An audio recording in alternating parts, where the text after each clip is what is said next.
The Israeli Prime Minister wasn't known for subtlety, but even by Benjamin Netanyahu's standards, this was loud. Standing before a sea of reporters in Tel Aviv, flanked by flags and steel-eyed generals, he declared, Gaza was the beginning. Next, we stabilize the Red Sea. Then, we bring order to Africa. The words reverberated across continents like a thunderclap, especially in Wagadugu, where President Ibrahim Traoré listened in silence.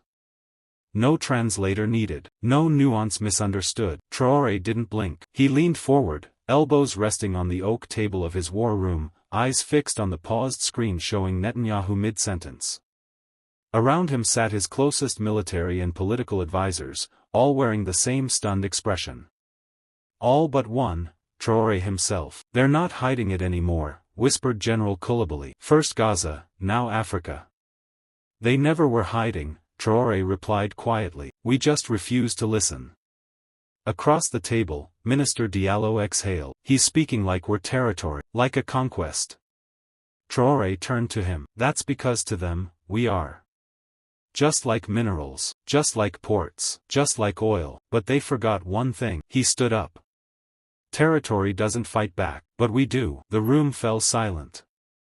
Outside, the rain began to hammer the windows of the presidential palace.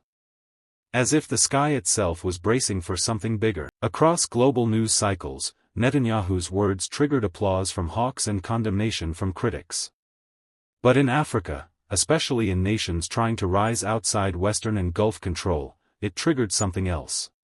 A memory of chains, of foreign boots, of carved borders, of maps written in ink that bled. And in the middle of that rising storm stood one man, not in Paris, not in Washington, not in Riyadh, but in Burkina Faso. And he wasn't issuing a warning, he was issuing an invitation. On his official X account, Ibrahim Traoré broke his silence that night with just 11 words. If you think Africa is next, bring your strength and try. It was retweeted over 10 million times in 48 hours. Some called it arrogance. Others called it insanity. But across the global south, it was called something else. Leadership. 3 days after Traoré's tweet shook global headlines, Jerusalem responded, not with diplomacy, but with deployment. Israeli naval ships moved visibly closer to the Horn of Africa. A new defense agreement was quietly signed with Djibouti. Arms flowed into Kenya. Satellite data showed new surveillance balloons drifting near Sudanese skies. They were watching, probing, measuring, and Traoré was done watching. In a sealed briefing room beneath Ouagadougou's presidential compound, a red light blinked on. A secure feed connected Traoré to leaders from Mali, Guinea, and Niger, men not chosen by the West, but by uprisings and revolutions. They want to scare us, said Colonel Doumbouya of Guinea. They want to divide us, added Captain Goïta of Mali. They won't, said Traoré, voice firm. Not this time. Burkina Faso's president pulled up a map. Across the Sahel, joint military training zones glowed. Civilian defense units were expanding. Energy lines once connected to France were now redirected toward Pan-African grids. But most important of all, the people were ready. We won't be Gaza, Traoré said. And we won't be Libya. They want us fragmented, afraid. I want us aligned. He paused. But make no mistake, if Netanyahu thinks Africa will fold, let him understand one thing, this continent no longer bows. It builds. It resists. And it remembers. Outside, in the capital streets, murals of Traoré holding a shovel in one hand and a rifle in the other had become symbols. Kids wore shirts that read, "Not your resource." Women chanted in the markets, "Burkina is not for sale." And then came the leaked audio.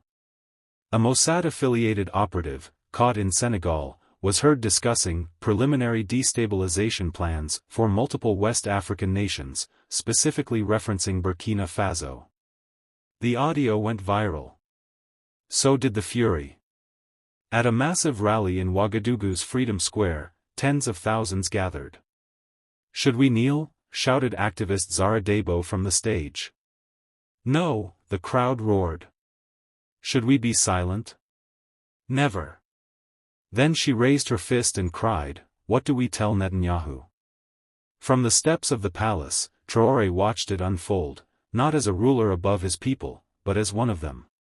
He whispered under his breath, just loud enough for those beside him to hear. "Tell him we're not a target. We're a wall." In Tel Aviv, the mood shifted from confidence to calculation. The Israeli Prime Minister's national security team was split. Some believed Traoré was bluffing, that his rhetoric was for domestic applause. Others warned, he's not bluffing. He's building something. Netanyahu, however, didn't like gray areas. He preferred red lines. "Reach out," he ordered. 2 days later, an encrypted call was sent to Wagadugu through diplomatic backchannels. Not a threat. Not a deal. Something in between. But Traoré didn't pick up. "Let them wonder," he told his advisors. "Let them fear silence for once." Instead of words, Traoré answered with actions. Burkina Faso accelerated a new regional defense pact. Local factories switched to 24-hour production cycles for military supplies. Across the Sahel, drills began, live fire, joint commands, encrypted communications. This was no posturing. This was preparation. Netanyahu watched satellite images with a tight jaw. "This isn't supposed to happen," he muttered. One of his generals raised a concern. "Sir, the Saudis aren't happy with this either. MBS believes Traoré is inspiring unrest in the Gulf's backyard." "Good," Netanyahu said.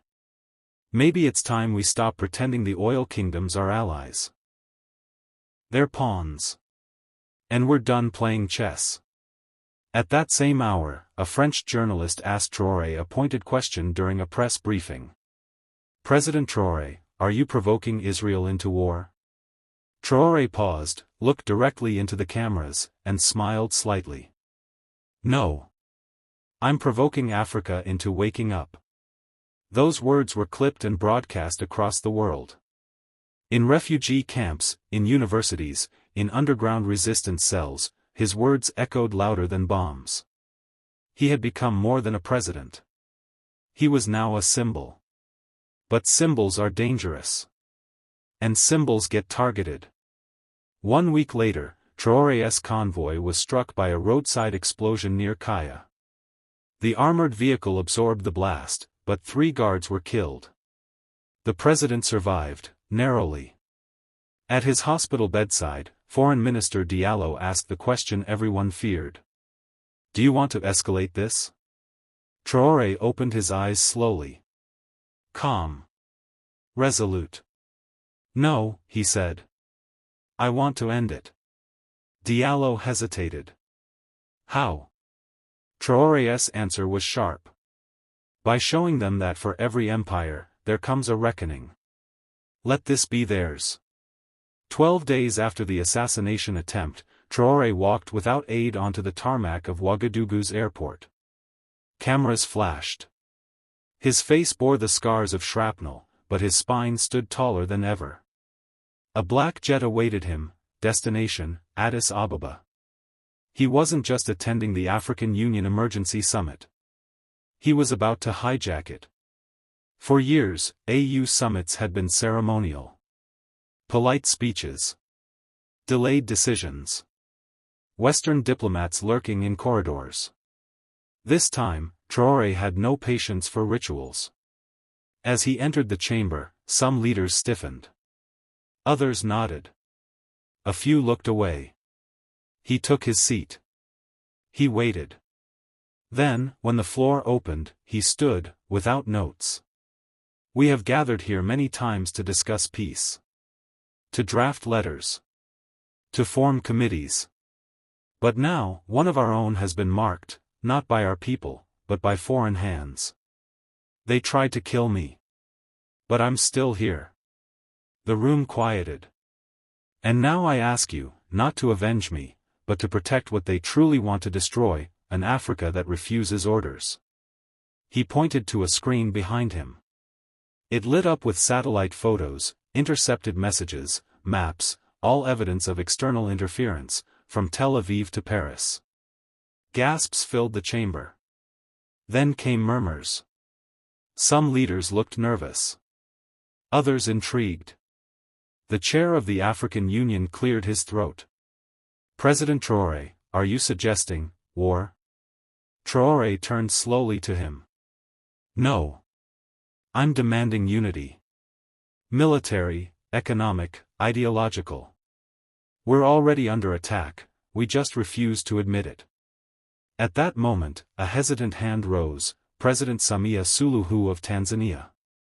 "We've all seen the pressure. From the Gulf, from Europe, from Israel. But if we stand together, truly, they will retaliate." Traoré didn't blink. "Good. Let them. Let them show the world who they really are. And let us show the world who we've become." The chamber didn't erupt. It didn't need to. What followed was quieter, but far more powerful. 12 nations signed the Wagadugu Declaration, a pact for mutual defense against foreign interference. Kenya abstained. Egypt opposed. Morocco stayed silent. But it didn't matter. The tide had shifted. As Traoré exited the summit hall, a South African journalist called after him. "Are you declaring a new Africa?" He turned slightly, smiled, and said, "No. I'm just refusing the old one." Somewhere between Timbuktu and the Niger border, a convoy moved under cover of night. Not humanitarian. Not official. Armed. Silent. Drones tracked it for days. They changed plates, switched routes, and cloaked communication. But Burkina Faso's newly upgraded satellite system, thanks to covert partnerships with Russia and Iran, caught the pattern. Inside the intelligence war room in Wagadugu, Sankara, Traoré's national security chief, studied the feed. "They're not smuggling weapons to rebels," he said, narrowing his eyes. "They are the rebels." The Israeli insignia on one of the crates confirmed it. Elsewhere, encrypted messages between Riyadh and Tel Aviv hinted at a growing strategy: destabilize Traoré from within.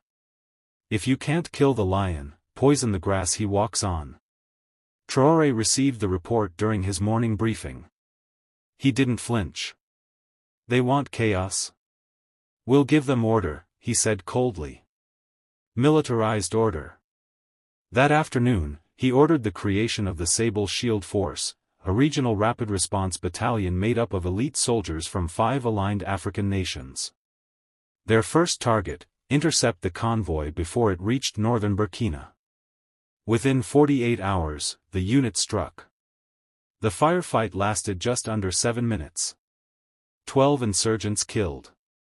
5 captured. Among the crates, rifles, tactical gear, and hard drives. On those drives, operational plans, names, payments. And one signature, in Hebrew. That same night, Israeli media reported an incident involving operatives in West Africa. The IDF gave no details. Netanyahu was fuming. "This is what happens when you leave shadows in charge," he snapped. A Mossad officer warned, "Traoré is not alone anymore. He has China, Iran, even Turkey offering quiet support. He's forming a new bloc." Netanyahu leaned forward. "Then we break it. Piece by piece." The next morning, Burkina Faso's state television aired footage of the intercepted convoy. Then came the moment that shook the region. Standing before the wreckage, President Traoré addressed the camera. "You send ghosts into our lands. We send them back buried. If you want to fight in silence, understand something: we've learned to hear whispers in the desert." The video went viral in under 2 hours. In Ghana, students chanted his name. In Mali, murals of Traoré were painted on government walls. In Palestine, a graffiti appeared: "Traoré, brother in resistance." And in Jerusalem, Netanyahu made a chilling decision. Bring him down. No more half measures.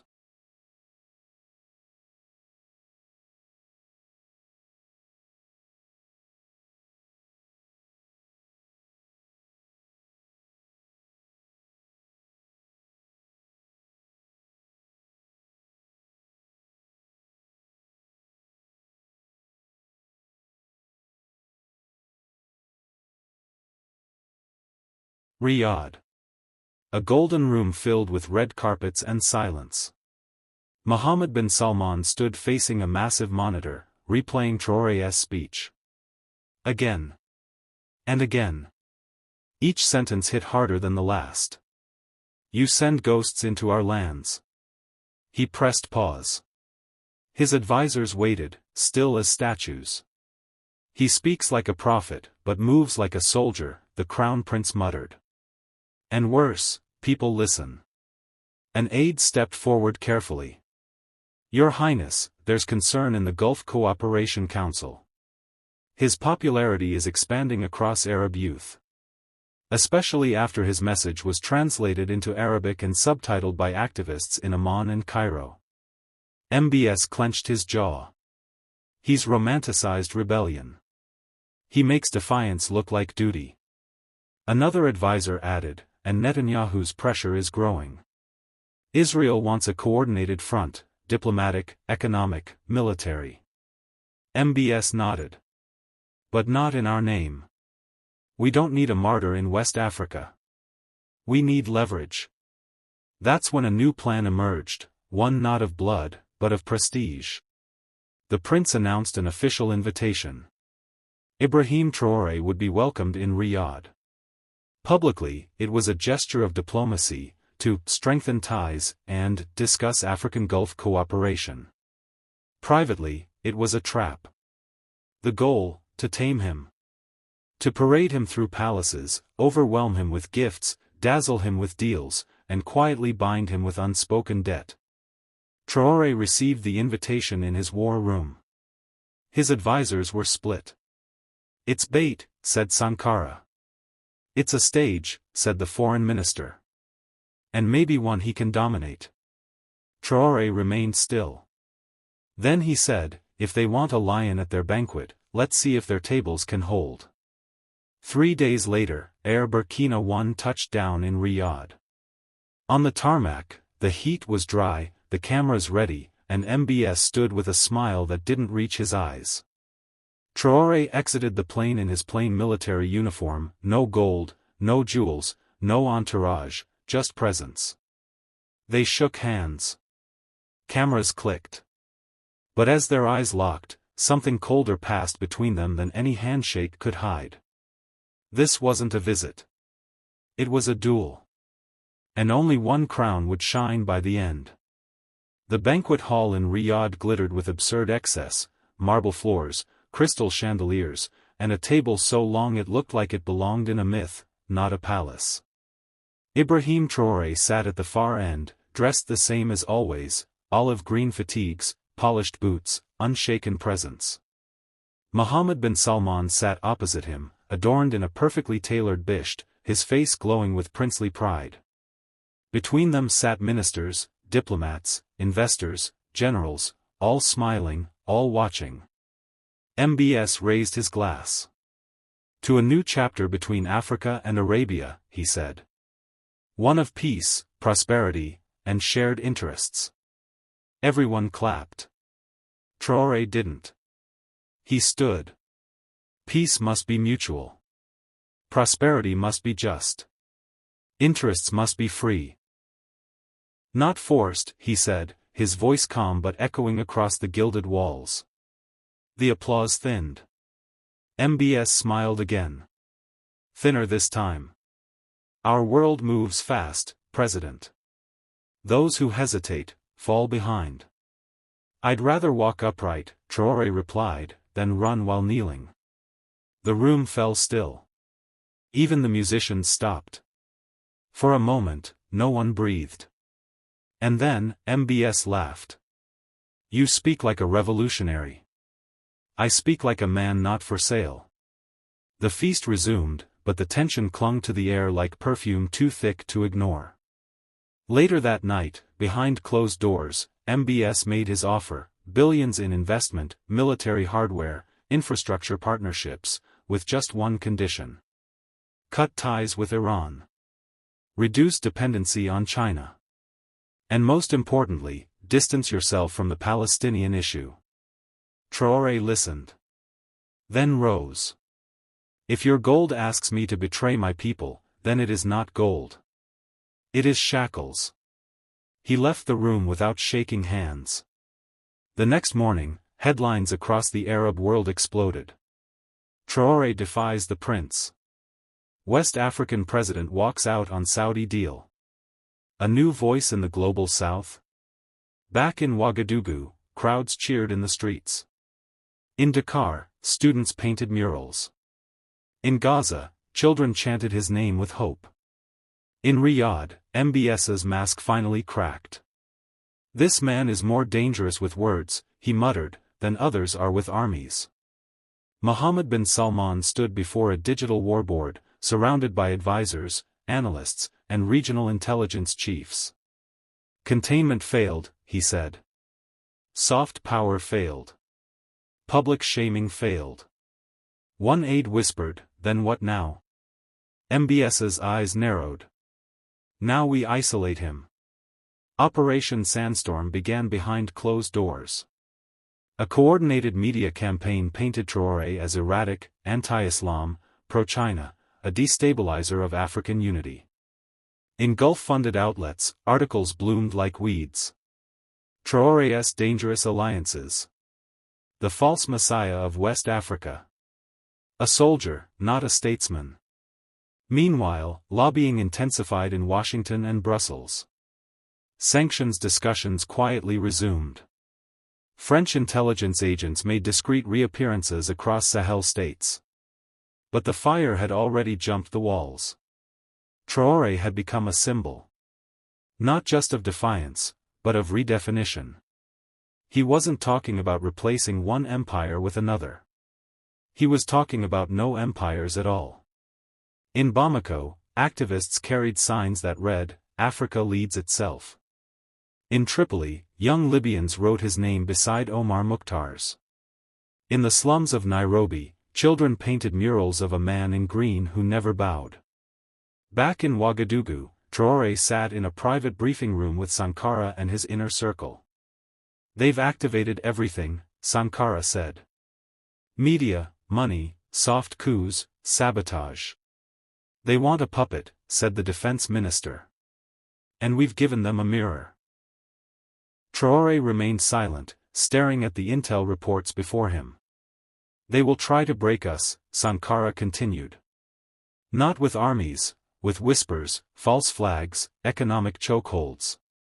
"They can try," Traoré finally said. "But we don't breathe through their pipelines."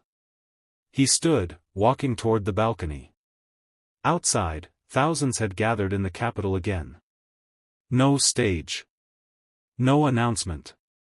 They were simply there, waiting, watching, standing. "They think isolation is our weakness," he said, almost to himself.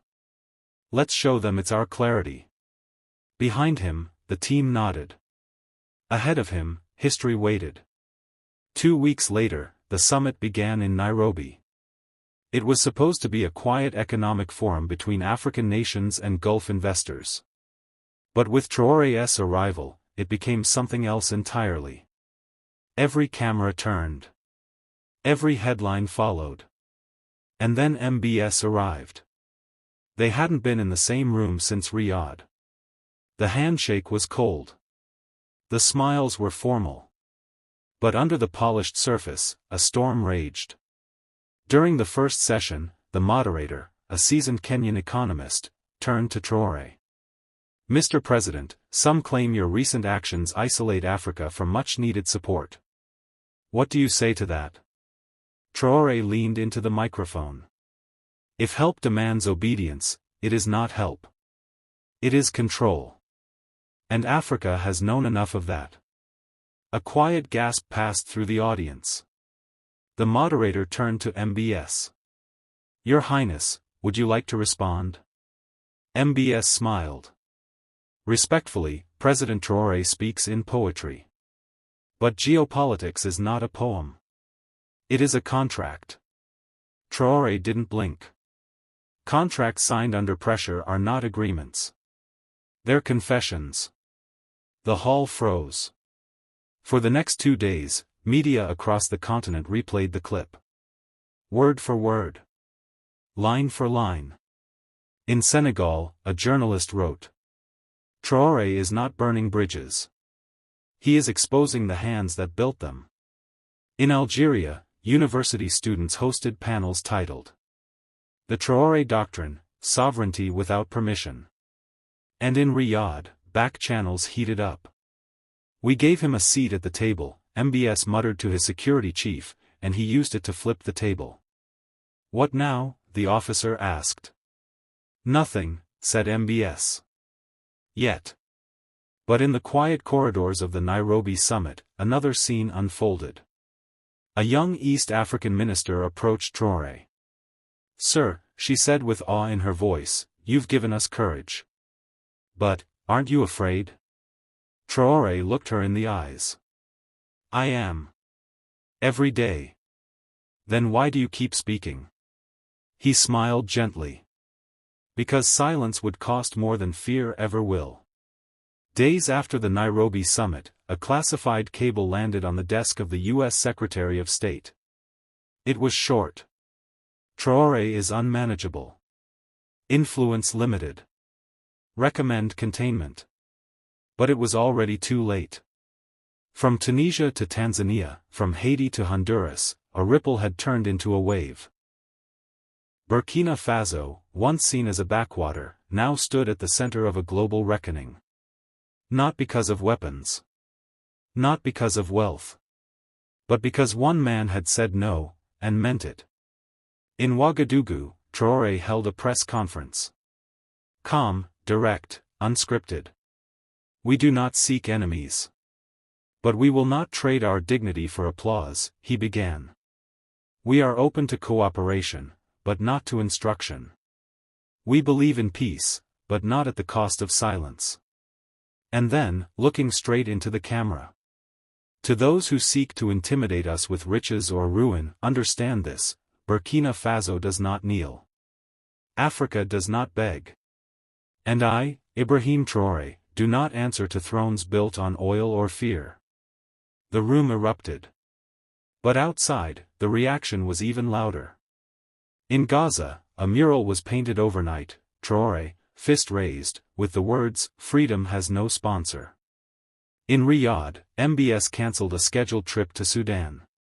In Paris, analysts warned that African sovereignty is no longer rhetorical, it's becoming political capital. And in Washington, a senior aide turned to her boss and said, He's becoming more than a president. He's becoming a mirror. A mirror that showed the world not how weak Africa had been, but how strong it was becoming. Later that evening, on the balcony of the presidential palace, Sankara joined Traoré. You realize you've put a target on your back, he said. Traoré didn't flinch. Then let them aim. Because for the first time in a long time, we're not running. He looked out at the night sky. No applause. No music. No speechwriters. Just a soldier. Just a revolution. Still standing. What we witnessed wasn't just a clash between two leaders. It was a clash between two futures. One built on control, deals, and silent obedience. The other built on voice, resistance, and dignity. Ibrahim Traoré didn't win by shouting louder. He won by standing still. Unbent. Unbought. And as leaders tried to silence him, his silence spoke louder than their threats. Africa's story is changing. Not because someone gave it permission, but because someone refused to ask for it. If you think this is the end, you're not listening closely enough. This was just the first chapter.